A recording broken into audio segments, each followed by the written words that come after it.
Have you guys seen a more extreme laptop cooling pad? Look at it. It looks industrial, like it belongs in a coal mine's HVAC system. Well, if that coal mine was used for gaming, because the RGB on this thing, well, it's quite bright, it's quite vivid, very vibrant, and we have a few RGB settings to choose from as well from these capacitive keys. Well, we've got the static light, and we can choose from a certain amount of colors, not too many, maybe give or take like 6-7 colors or something. And then you've got the breathing light. Again, you can switch between the colors, and then you have your cycling between the different colors, and the one that I like, well, it's this rotating color scheme which just sort of cycles those 6, 7, 5 colors round and round and round. You can completely turn off the RGB as well by long pressing this M key right here, but you cannot adjust the brightness level on these lights. And when you're in a pitch dark environment, for example, like these lights can feel pretty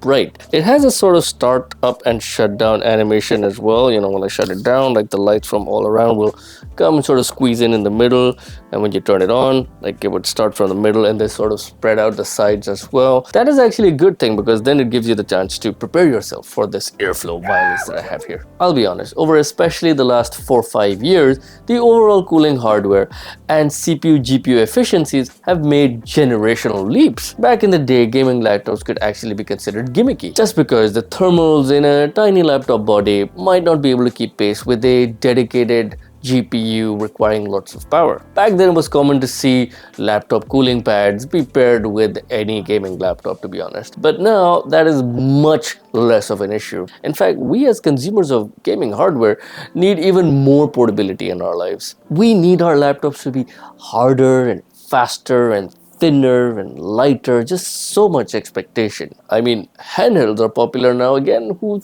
would have thought? So perhaps there's even less of a use case nowadays to have a cooling pad, at least personally for me. So this very industrial device might be a few years too late. Or is it? I mean, let's look at Razer. They've recently announced their own laptop cooling pad, which is a very similar design to what we see here. But albeit with more bells and whistles, that's okay. But that kind of suggests that there's still probably a market for these sort of things. Who knows with global warming and all, right? Llano cooling pad. Llano. I don't know if I'm pronouncing this right or not. Llano. But here's the thing, there are still a few good reasons why you could need one of these in your life. So I want to talk about that in this video.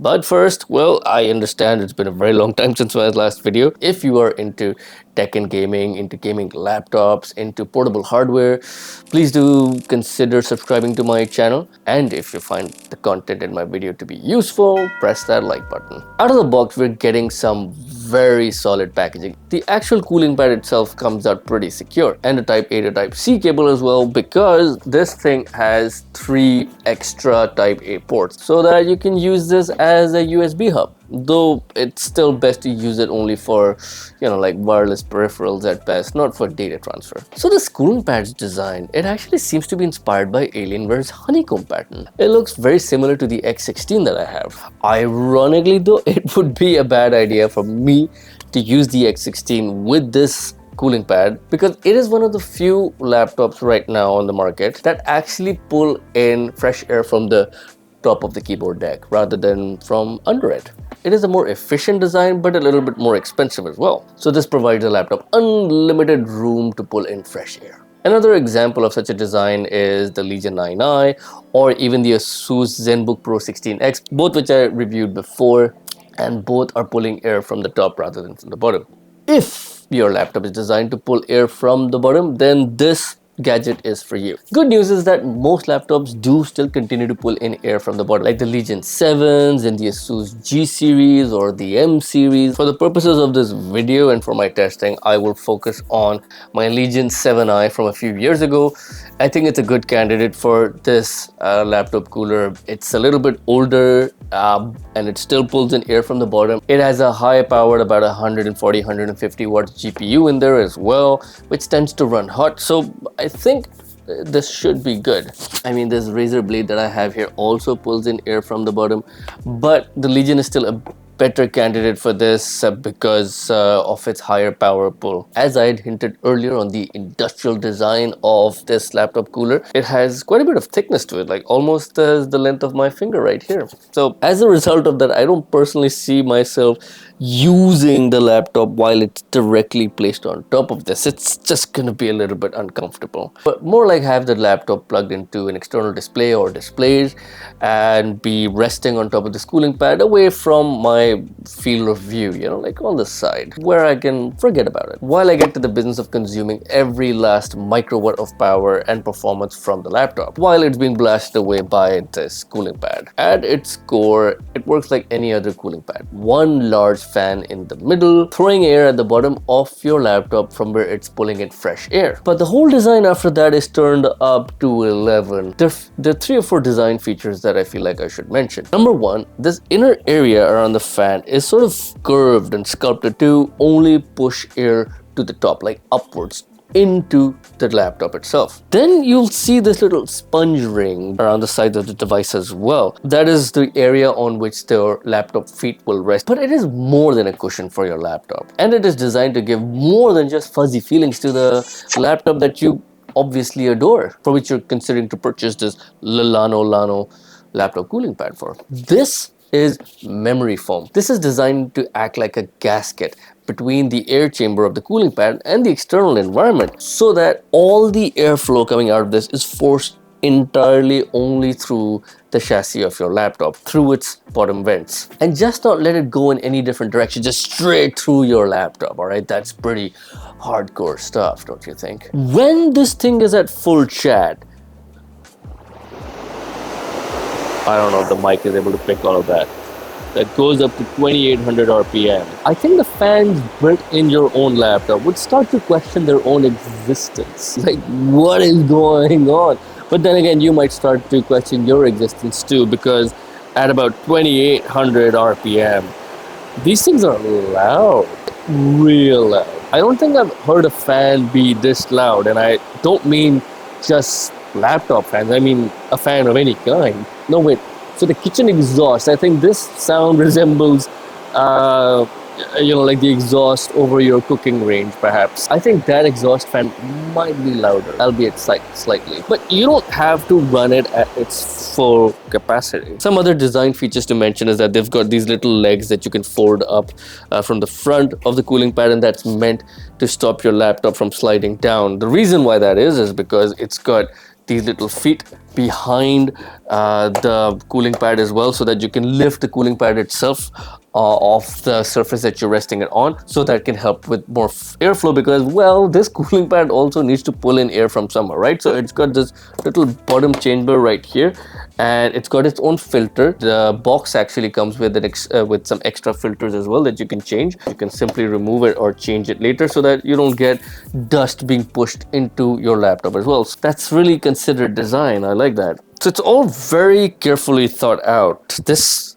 thing only exists with the objective to get clean, fresh air, as much of it as possible from your external environment into your laptop. With that, I want to share some of the results that I got from some of the tests that I ran. So I mostly use the 3D Mark Time Spy test. It's a very popular benchmark for gaming, how the benchmark results sort of react and respond to those settings. And for the purposes of testing its effectiveness, I used 2 laptops. One was a thinner device with a lower power consumption, which was the G16, like the more recent G16. And the other one was the thicker, more power hungry Legion 7, just to see how these two very distinct types of laptops respond to extra airflow. So the Legion is actually one of the Advantage editions. It's got a 6800H Ryzen. It has a 6700M GPU. It also has 32 gigs of RAM and 2 terabyte storage. By today's standards, like, these are almost going to be 2 generations behind, but that 6700M can pull about 140-150 watts of power. The hardware still remains very competitive in today's environment as well. As for the G16, it's got an Ultra 9 185H CPU, and it has an RTX 4060. It's got onboard 32 gigs of LPDDR5X RAM, terabyte of storage, just some standard stuff. But like, the most remarkable thing about the G16, it is a very thin device, like one of the thinnest gaming laptops that you can find out there. The thing that compares them them is basically the performance output. With the 4060 in the G16 and the 6700M in the Legion, they both would have a kind of like a similar performance output, but vastly different based on their engineering and their hardware components. I should also mention that the Legion comes with a vapor chamber, and the G16 on the other hand only has copper pipes. I also need to have a baseline for these laptops. So the Legion 7 on a flat surface without the cooling pad on its own thermal systems gave me a time SPI score of 10,773, and the GPU temps maxed out at about 70 degrees and the CPU temps maxed out at about 88 degrees. So on the cooling pad at 2800 RPM, all maxed out, the time SPI score was 10,723. So it kind of dropped.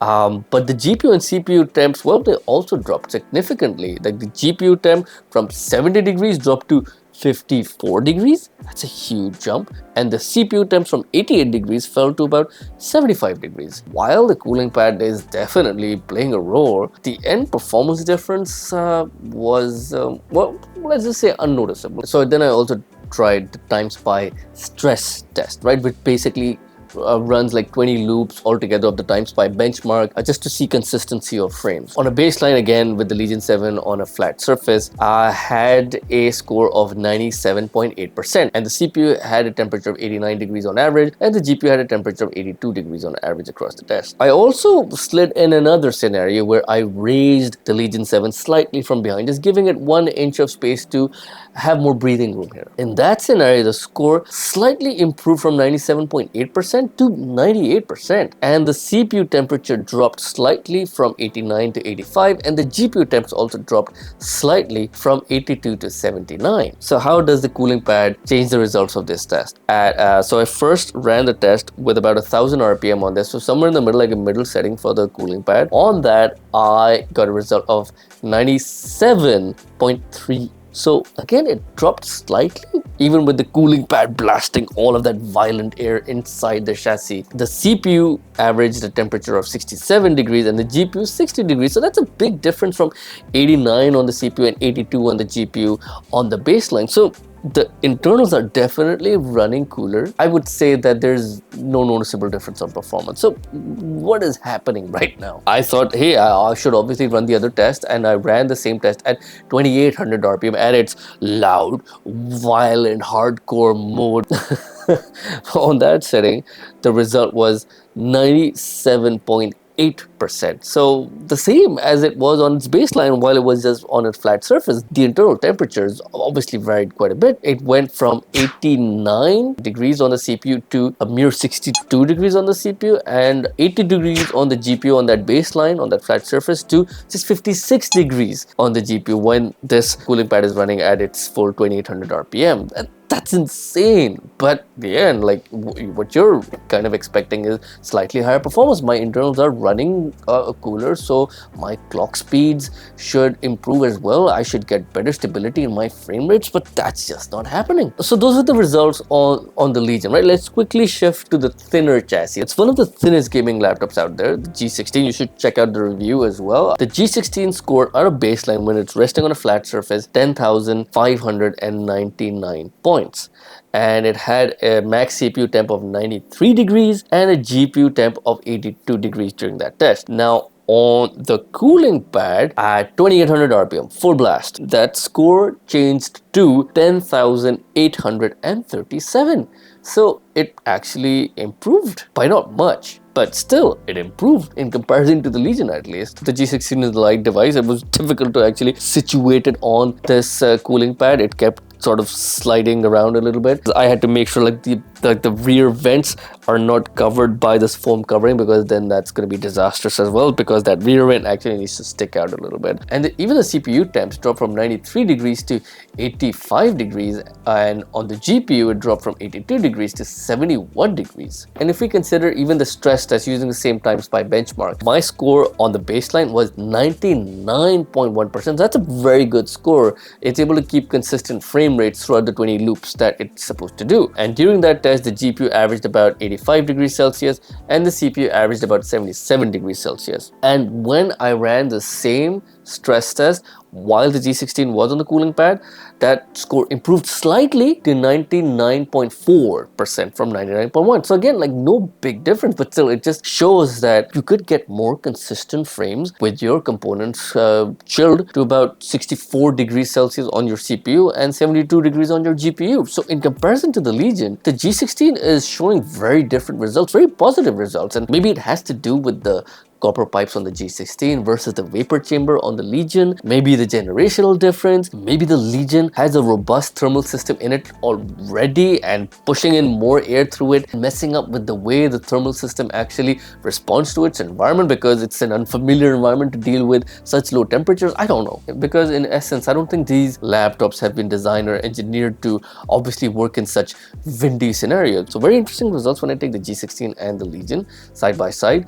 I did also want to share some test results from some games. I got a chance to only run 3 games at this point. Let's talk about the G16 first. Shadow of the Tomb Raider on its baseline on a flat surface gave me an average of 85 frames a second on its internal benchmark too. On the cooling pad, the G16 gave me slightly higher frame rates at about 87 frames per second on Shadow of the Tomb Raider. Cooler internals and better performance. This is good. This is looking good so far. Then the next game I ran was Assassin's Creed Odyssey. On a baseline, on a flat surface, it gave me 56 frames per second on average, and then on the cooling pad, the game and on the cooling pad, the G16 gave me 62 frames per second. That's not bad. That is actually pretty good improvement. And then I also benchmarked Forza Horizon 5, which gave me an average of 89 frames a second on a baseline on a flat surface on the G16. And on the cooling pad though, that performance again increased slightly to 92 frames a second. So far, the sleek and slender G16 seems to be enjoying this airflow violence. But let's go to the more bulky and more robust Legion 7. So on its own, on Shadow of the Tomb Raider, it gave me 87 frames a second on average using its internal benchmark. And then on the cooling pad, again, at maxed out 2800 RPM, it gave me a result of 87 frames a second, just exactly the same as the original benchmark on the time series assessment had indicated. Then I ran the Forza Horizon 5 benchmark on the Legion 7,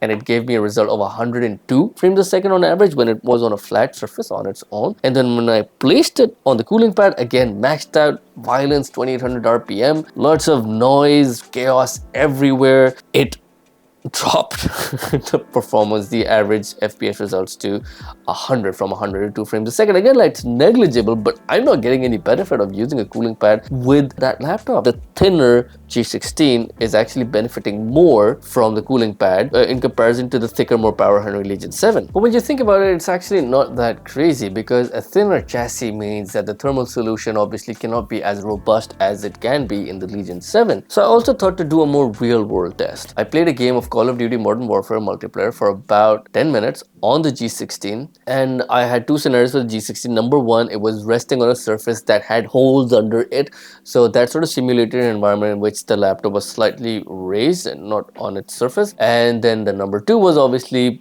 the G16 placed on the cooling pad and airflow maxed out to full 2800 RPM. So what did I find out? Did I get higher or more stable frames on the cooling pad? Let's take a look at the graph on the FPS in both scenarios. The non-cooling pad scenario is marked by the one that says tray frame rate with the orange line, and the other one with the blue line is with the G16 on the cooling pad. For the most part, the frame rates seem to kind of overlap each other. The average of all the frames per second come out to 84.8% on the non-cooling pad scenario and 84.7 with the G16 on the cooling pad being blasted at 2800 RPM. Also notice that the blue line is also a little bit erratic compared to the orange one, which means a higher volatility in frame rates. This is a competitive multiplayer game. I want more consistent frames, right? And this is totally against what I had originally anticipated. I mean, we are definitely getting cooler temps, as you can see up on the other graph as well. So I investigated a little bit further as to what's happening, and I looked at the GPU power consumption records, and it looks like there were sudden dips in the power when the G16 was on the cooling pad.